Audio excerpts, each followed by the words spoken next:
Hey guys, Ry Ludwig with Midwest Whitetail.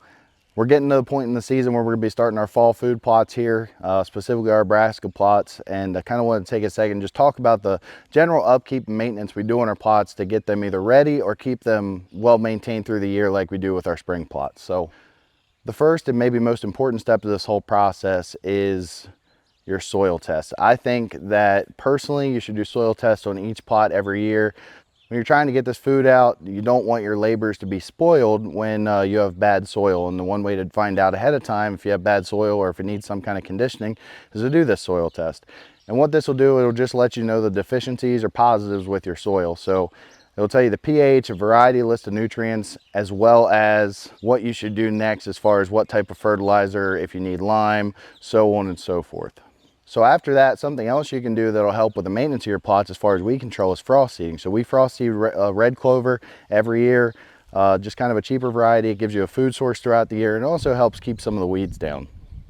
Now once we get to the point in the year where you've got grasses really starting to establish, get taller, you want to think about either mowing or spraying your plots, and there's different reasons to do both. So with our clover plots, we generally spray clethodim on them. It's a grass killer, and that's about all we do, as well as like routine mowing. So the problem with clover specifically is that it's not very drought tolerant, so you have to be careful when you mow your clover. If it's lush, looking really good, you've got some rain in the forecast, by all means go ahead and mow your clover.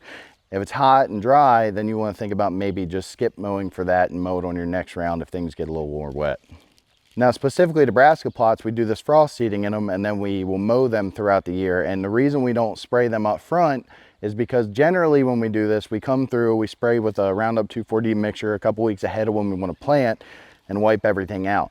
And with that frost seeding, we've got clover in there. So what we'll do is we'll keep the plots mowed about every time we'll do our mowed pass for our fire breaks. And that way you're keeping your clover base in there and allowing that natural browse, but maintaining the weeds to where they're not overtaking the plot. A lot of these food plots, they get such large seed beds in them, even when you spray them, you have a lot of stuff come up the next year. And it can be frustrating to look at, but sometimes the decision not to spray and just mow is the way to go. Now, along the lines of spraying, there's a lot of different reasons that we use that for our plots, specifically to our ag plots. We'll go through in the beginning of the year, we'll use a pre-emergent, and that really gives you like a 5 to 8 week head start, depending on what you want to use, where you're ahead of the game on those weeds coming up. And it gives your seed that you plant a good head start to get ahead of those weeds and have a good germination. Generally, local co-ops are a great place to go for knowledge on this. Each plot's different, what you want to spray, why you want to spray it. And your local co-ops will have a lot of those answers. They're really great for information to go to if you really don't know. You can also do research online, but we won't dive into a lot of the specifics just because there's so much variety based on what you have in your plot. And the last step, I kind of alluded to it earlier in the soil test, but is fertilizing your plots. You know, different types of things like different types of fertilizer. So clover really likes potassium and phosphorus. Brassicas really like nitrogen. They don't necessarily need the phosphorus and potassium. So those fertilizer bags, there's a ton of different options on what blends you can get, and the soil tests will really help you in determining what's best for your plot as well as what you're trying to plant.